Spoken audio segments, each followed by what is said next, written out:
कभी हिजाब पहनने, कभी मौलवियों का वेतन बढ़ाने और अक्सर रोजा इफ्तार में बढ़ चढ़कर हिस्सा लेने वाली ममता बनर्जी आजकल मंदिर मंदिर द्वारे द्वारे घूम रही हैं। नंदीग्राम के चुनावी संग्राम में उन्होंने चंडी पाठ से लेकर शिव मंदिर में पूजा अर्चना कर खुद को सबसे बड़ा हिंदू बताने की कोशिश की है। दरअसल यही तो बीजेपी की सियासी पिच पर रही है। तो सवाल है, क्या बीजेपी के हिंदू कार्ड वाले जाल में फंस गई ममता बनर्जी?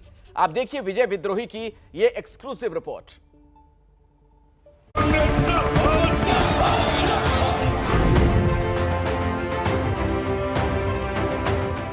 ममता बनर्जी की दो तस्वीरें देखिए। मंच पर ममता हैं, साड़ी के आंचल को हिजाब की तरह माथे पर सजाए हुए। मौलवियों से घिरी ममता, मौलवियों के लिए भत्तों वेतन की घोषणा करती ममता, जय श्री राम के नारे से चिढ़ती ममता। ओम जयंती मंगला काली भद्रकाली कपालिनी दुर्गा शिवा क्षमा धात्री सदा नमोस्तुते। ममता बनर्जी नंदीग्राम में दुर्गा मंत्र का जाप कर रही हैं। कह रही हैं कि हिंदू हूँ, चंडी का पाठ करके घर से निकलती हूँ। आमियो हिंदू घरेर मेये, आमार साथे हिंदू कार्ड खेलते जाबेन ना। आमी सकाल बेलाय चंडी पाठ करे तबे किन्तु बाड़ीर थेके बेरोई, एटा मने राखबेन। यहाँ देखिए ममता महाशिवरात्रि पर जलाभिषेक कर रही हैं। ममता नंदीग्राम में मंदिर मंदिर घूम रही हैं। पहली बार पता चला है कि नंदीग्राम में 8 बड़े मंदिर हैं, छोटे बड़े कुल मिलाकर 38 मंदिर हैं। ममता के इस हिंदू अवतार पर दूसरे दल के नेता चुटकी ले रहे हैं। शुभेंदु जी, ममता जी तो चंडी पाठ कर रही है, दुर्गा पाठ कर रही है। भूल गलत, हिंदू का अपमान कर रहा है। गलत चंडी पाठ किया। कैसे गलत चंडी पाठ का? मैं ब्राह्मण बाड़ी का संतान हूँ, गलत चंडी पाठ किया।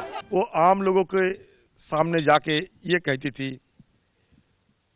कि देखो मैं हिजाब पहनते हैं और मैं मुसलमानों को हिफाजत करते हैं। ये साबित करने की कोशिश कर रहे हैं कि मैं भी बीजेपी से कम हिंदुत्ववादी नहीं हूँ। इसलिए जिंदगी में कभी हमें ये देखने को नहीं मिला कि हमारे मुख्यमंत्री चंडी पाठ कर रहे हैं। ये अचानक क्या हो गए? नंदीग्राम में ममता के मंदिर दर्शन इसलिए भी जरूरी हैं क्योंकि यहाँ 2 लाख से ज्यादा हिंदू वोटर हैं, जबकि मुस्लिम वोटरों की तादाद 65,000 के आसपास ही है। लेकिन क्या सिर्फ नंदीग्राम जीतने के लिए ममता हिंदुत्व के रंग में रंग गई हैं, या बीजेपी के ध्रुवीकरण का डर सताने लगा है?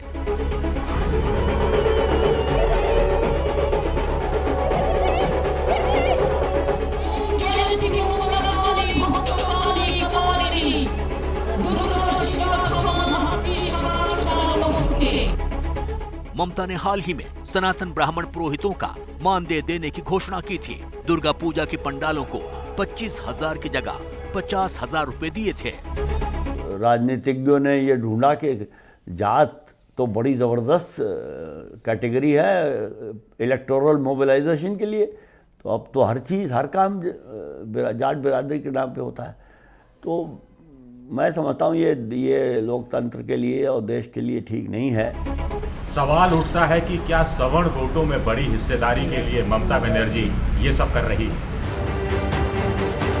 आंकड़ों के लिहाज से देखा जाए तो पिछले 10 सालों से सवर्ण जाति के वोटरों पर ममता की पकड़ कमजोर हुई है और उनका बीजेपी की तरफ झुकाव हुआ है। भारत माता की। ममता को 2011 के विधानसभा चुनावों में 51% ब्राह्मण वोट मिले थे, जो 2016 में घटकर 40% रह गए। 2019 के लोकसभा चुनाव में तो ममता को सिर्फ 29% ब्राह्मण वोट मिले। उधर बीजेपी को 2011 और 2016 में 5 से 6% ब्राह्मण वोट मिला, जो 2019 में बढ़कर 47% हो गया। इसी तरह कायस्थ वोटों की बात करें तो ममता को 2011 में 49%, 2016 में 46% और 2019 में 24% कायस्थ वोट मिला।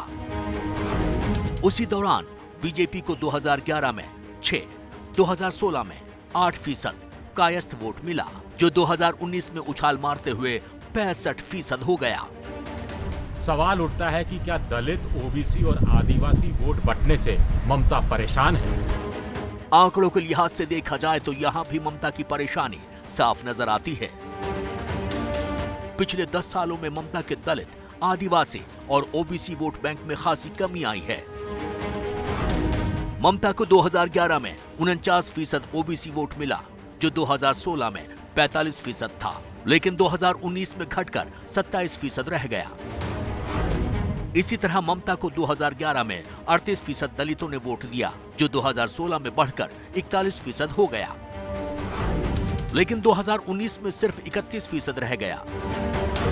सबसे ज्यादा चोट तो आदिवासी वोटर ने की है। 2011 में ममता को 43, 2016 में 55% आदिवासी वोट मिला, जो 2019 में कम होकर 24% ही रह गया।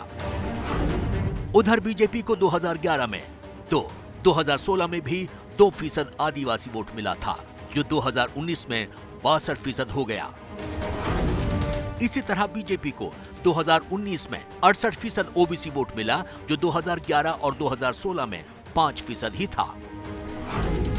जहां तक दलित वोटों का सवाल है, तो यहां भी बीजेपी फायदे में रही है। उसे 2019 में 59% दलित वोट मिला, जो 2011 और 2016 में 6% ही था।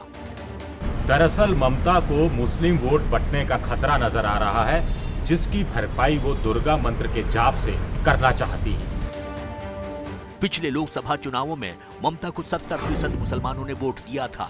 इस बार भी ममता को इतना वोट मिल जाए और साथ में 25 से 30% गैर मुस्लिम वोट झोली में गिर जाए तो बेड़ा पार हो जाएगा। लेकिन इस बार कांग्रेस, लेफ्ट और आईएसएफ ने साथ मिलकर महाजोत बनाया है। इसके अलावा आईएसएफ में शामिल अब्बास सिद्दीकी की फुरफुरा शरीफ की बड़ी धार्मिक सामाजिक मान्यता है। ऐसे में ममता को लगता है कि मुस्लिम वोट 5 से 10% गिरा तो उसकी भरपाई के लिए 5-10% गैर मुस्लिम वोट अतिरिक्त रूप से चाहिए होगा। देखिए, ये सॉफ्ट हिंदुत्व जो है, ये सारे दल अपना रहे हैं, और जब सारे दल सॉफ्ट हिंदुत्व अपनाते हैं तो उसका मतलब ये हुआ कि राजनीति में और चुनाव में धर्म का होना अनिवार्य हो गया है और लोग इसको ठीक समझते हैं। और कुछ लोग राजनीतिक दल या राजनीतिक उम्मीदवार इससे समझते हैं फ़ायदा होता है, और लोगों को कोई एतराज़ नहीं है। तो ये तो फिर वो मुझे कहना नहीं चाहिए, लेकिन वो कहावत है, मियाँ बीवी राजी तो क्या करेगा काजी। ममता उसमें जितने भी हथकंडे वो अपना सकेंगी अपनाएंगी। दरअसल एम फैक्टर के सामने बीजेपी का डी फैक्टर है, जो ममता को मंदिर मंदिर ले जा रहा है। बंगाल में अगर मुस्लिम वोट 30-32% है तो दलित वोट भी 23 से 25% के बीच है। इसमें मतुआ जैसे दलित भी हैं जो 3 दर्जन के करीब विधानसभा सीटों पर असर रखते हैं। जानकारों का कहना है कि बीजेपी दलित वोटरों को साधने में लगी है। बीजेपी का नया नैरेटिव है कि दलित उत्थान का रास्ता हिंदुत्व से होकर जाता है। इसका लाभ बीजेपी को पिछले लोकसभा चुनाव में हुआ था, जिसे वो दोहराना चाहती है। ऐसा हुआ तो ममता को नुकसान हो सकता है। जानकारों का कहना है कि अगर हिंदूवादी कार्ड खेलने से मुस्लिम वोट छिटका तो ममता के लिए भारी परेशानी खड़ी हो सकती है। कहानी पूरी तरह से बदल सकती है। ना खुदा ही मिला, ना विसाले सनम जैसी हालत हो सकती है। विजय विद्रोही, एबीपी न्यूज।